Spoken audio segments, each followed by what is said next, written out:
Un pays dont on n'a pas beaucoup parlé depuis le début du conflit, et pourtant, c'est l'Espagne. Donald Trump qui a menacé de cesser tout commerce avec l'Espagne, mais le premier ministre espagnol, Pedro Sánchez, maintient son opposition à l'attaque israélo-américaine sur l'Iran. Avec nous pour en parler, le journaliste Romain Chauvet. Il est présentement à Corogne, c'est dans le nord de l'Espagne. Bonjour, Romain. Oui, bonjour Jean-Patrick. Alors, expliquez-nous ce combat politique là, entre les deux pays. Oui, ce combat qui se poursuit parce que pas plus tard qu'hier, le Premier ministre espagnol Pedro Sánchez ici a réaffirmé sa position qui, pour la résumer brièvement, se concentre en 4 mots. Non à la guerre. C'est ce qu'il a répété une nouvelle fois hier dans un discours adressé ici aux Espagnols. Il dit qu'il ne veut pas participer à ces attaques qui, selon lui, violent le droit international. Tout ça fait suite, Jean-Patrick, à plusieurs jours de tension entre l'Espagne et les États-Unis. Après que l'Espagne ait notamment refusé aux États-Unis d'utiliser 2 bases aériennes américaines qui sont situées en Andalousie, dans le sud de l'Espagne. Madrid dit que ces bases-là sont quand même de souveraineté espagnole. Les États-Unis disent qu'ils ont le droit de les utiliser. Alors, vous voyez qu'on joue en quelque sorte sur les mots, si vous voulez. Mais hier soir, la porte-parole de la Maison-Blanche avait dit que les tensions s'apaisaient, que l'Espagne avait finalement décidé de coopérer avec les États-Unis. Et écoutez, quelques minutes après, le ministre des Affaires étrangères ici en Espagne a démenti, a dit que la position de l'Espagne n'a toujours pas changé, qu'elle ne souhaite toujours pas s'impliquer dans ces opérations-là en cours en Iran. Alors, vous voyez que ces tensions, elles sont loin d'être terminées. Et d'ailleurs, on a appris ce matin que l'Espagne a envoyé une frégate à Chypre, mais l'Espagne ne dit pas que c'est pour soutenir ces attaques-là. On dit plutôt qu'on veut défendre en cas d'attaque les intérêts de l'Union européenne.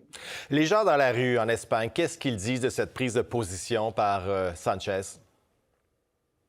Oui, et je vous dirais qu'on entend tout et son contraire, mais je vous dirais qu'il y a beaucoup de gens qui sont opposés à ces opérations militaires. On l'a vu, Jean-Patrick, lors de la situation en Palestine. Vous savez, l'Espagne qui a été un défenseur très grand, l'un des premiers pays qui s'est positionné en faveur des droits pour les Palestiniens. Alors, c'est un petit peu la même situation pour ce dossier-là. Je parlais dans les dernières heures à plusieurs Espagnols qui me disaient, écoutez, il y a quand même beaucoup de choses qui se passent sur la scène internationale. On ne veut pas d'une guerre supplémentaire. Il y a toujours ce traumatisme encore ici en Espagne de la guerre civile espagnole. Alors, je vous dirais que l'enjeu de la sécurité, de la défense, ce n'est peut-être pas la priorité numéro 1 ici pour les Espagnols. D'ailleurs, vous savez, l'OTAN a revu son objectif. On demande désormais aux pays de dépenser au moins 5% de leur PIB à la défense. L'Espagne s'y oppose depuis de nombreux mois, depuis de nombreuses années. Alors, un autre signe là aussi que ce n'est pas la priorité numéro 1 en ce moment ici pour les Espagnols. Et pourtant, ça va bien, l'économie en Espagne ces jours-ci. L'Espagne, c'est l'Union européenne. Qu'est-ce que ça suscite comme réaction de voir le mouton noir espagnol là, chez les alliés? Oui, eh bien, la grande question, Jean-Patrick, c'est de savoir d'abord, est-ce que Donald Trump mettra à exécution ces menaces? Comment cela pourrait s'appliquer? Il a dit vouloir mettre fin à tout le commerce, mais est-ce que ça passe par des tarifs douaniers?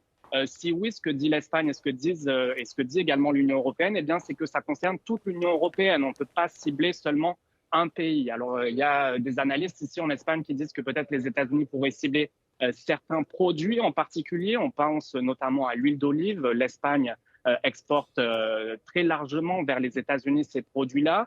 Mais en même temps, les analystes soulignent que si les États-Unis ciblaient l'huile d'olive, eh bien, ça aurait des impacts également sur l'Italie, qui produit également d'olive. L'Italie, qui on sait avec Giorgia Meloni, est très proche de Donald Trump. Alors, vous voyez, c'est difficile à matérialiser ce qui pourrait arriver, mais en tout cas, je peux vous dire que les inquiétudes ici en Espagne sont très grandes, particulièrement dans ce domaine-là de la production d'huile d'olive. Je parlais avec plusieurs responsables dans les dernières minutes, des associations également qui les défendent et qui me disaient on est déjà impacté beaucoup par les changements climatiques. Vous voyez, derrière moi, il pleut. On a connu plusieurs semaines, plusieurs mois de pluie qui n'est pas normal à cette période-là en Espagne d'avoir autant de pluie. Donc, ils sont déjà touchés par les changements climatiques. Alors, s'il y avait de possibles tarifs supplémentaires, ça pourrait faire très mal à l'industrie. Mais on peut penser également à l'industrie du vin qui exporte beaucoup de l'Espagne vers les États-Unis.